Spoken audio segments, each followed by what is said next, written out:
প্রতিটা জায়গায় আপনার নেগেটিভ থাকবে, আপনার পজিটিভ থাকবে। ইউ হ্যাভ টু চুজ আপনি লেফটে যাবেন নাকি রাইটে যাবেন।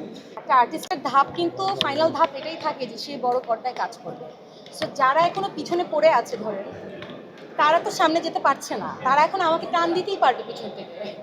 পিছন থেকে যদি আমাকে টেনে ধরে তাহলেই হয়তো আমি আর সামনে যেতে পারবো না। ব্যাপার আছে, আমার কখনো প্ল্যান করে কিছু হয় না, মানে আমার লাইফে হয় না।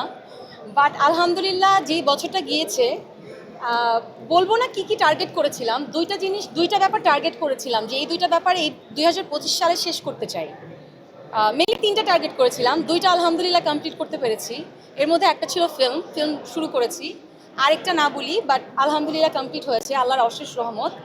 সো আমি খুব একটা প্ল্যান করি না, আমি যতটুকু মানে আমি আসলে গো উইথ দ্য ফ্লো পছন্দ করি। সো ওই জায়গা থেকে কিছু প্ল্যান আছে। আমি একজন অ্যাক্ট্রেস, আর্টিস্টের পাশাপাশি নিজেকে কোনো একটা জায়গায় দেখার ইচ্ছা আছে আমার। হয়তো আপনাদের দোয়া থাকলে আর সাপোর্ট থাকলে আমি করতে পারবো 2026 সালে। এই যে নেগেটিভিটি বা এই যে বিভিন্ন ধরনের রিউমার ছড়ায় ওগুলো কিভাবে ওভারকাম করেন বা আমার কোনটা দিব আনসার? আচ্ছা ঠিক আছে। I love the way I am এই জন্য যে প্রতিটা জায়গায় আপনার নেগেটিভ থাকবে, আপনার পজিটিভ থাকবে। ইউ হ্যাভ টু চুজ আপনি লেফটে যাবেন নাকি রাইটে যাবেন। আমরা কিন্তু আর্টিস্ট, আমরা কিন্তু মানুষও। So if there is a negative thing, negative thoughts or negative news and headline, সেটা কিন্তু আমাদেরও খারাপ লাগে, রাইট? আপনি বলে দিয়েছেন কিন্তু ইটস রিউমার। সো প্রথম দিকে আসলে সবারই খারাপ লাগে, এটা চিন্তা করতে আল্লাহ এটা কেন লিখলো, এটা তো সত্যি না। এখন আমি তো আপনাদেরকে জনে জনে ফোন করে বলতে পারবো না এটা সত্যি না, পারবো? বলেন। সো আমি তারপর ধরে নিয়েছি যে আপনাদের মন গড়া যেটা কথা আপনাদের লেখার ইচ্ছে হবে আপনারা লেখেন, আমার সেটাকে চোখে না দেখলেই হবে বা কান না দিলেই হবে। So আমি যেটা করি আলহামদুলিল্লাহ, আমার বাবা হয়তো মেন্টালি অনেক আলহামদুলিল্লাহ স্ট্রং।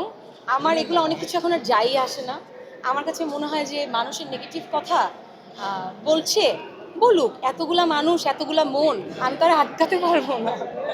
সো আমার কাছে মনে হয় আপনাদেরকে এতটুকুই বলবো নতুন বছরে যে সবাই যা লিখবেন, যা চিন্তা করবেন, যা বলবেন, একটা মানুষের সত্যতা জেনে বলবেন এবং লিখবেন। কারণ কোনটা সত্য কোনটা মিথ্যা হয়তো এটা আপনারাও জানেন, বাট আপনারা তারপরেও লেখেন, আপনাদের ভাল লাগে নাহলে আপনাদের হয়তো নিউজটা হাইলাইট হয়।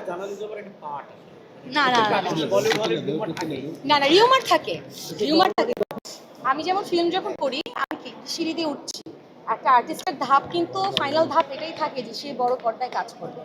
সো যারা এখনো পিছনে পড়ে আছে ধরেন, তারা তো সামনে যেতে পারছে না, তারা এখন আমাকে টান দিতেই পারবে পিছন থেকে যদি আমাকে টেনে ধরে তাহলেই হয়তো আমি আর সামনে যেতে পারবো না।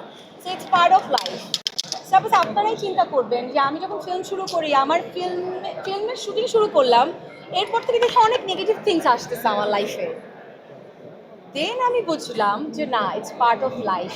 বাট আমি কিন্তু থেমে রইনি আলহামদুলিল্লাহ, আমি কিন্তু আমার শুটিং শেষ করেছি, আমি আমার কাজ করেছি। সো আমার কাছে মনে হয় যে it's part of life, you have to take challenge and you have to complete the challenge. আপনি যতটুকু কাজ করবেন সাকিব ভাইয়ের সাথে অভিজ্ঞতা কেমন ছিল? খুবই ভালো, খুবই ভালো। I have to say, I must say, Shakib ভাইয়াকে আমরা তো সবাইকে নিয়েই কথা বলি, ভালো বলি খারাপ বলি। আমরা কিন্তু একটা মানুষকে কাছের থেকে না দেখলে বুঝি না সেই মানুষটা কেমন। যেমন আপনারা আমাকে দূর থেকে দেখছেন, আপনারা কিন্তু অনেকেই জানেন না আমি কাছের থেকে কেমন, কাছের যারা তারাই কিন্তু জানে।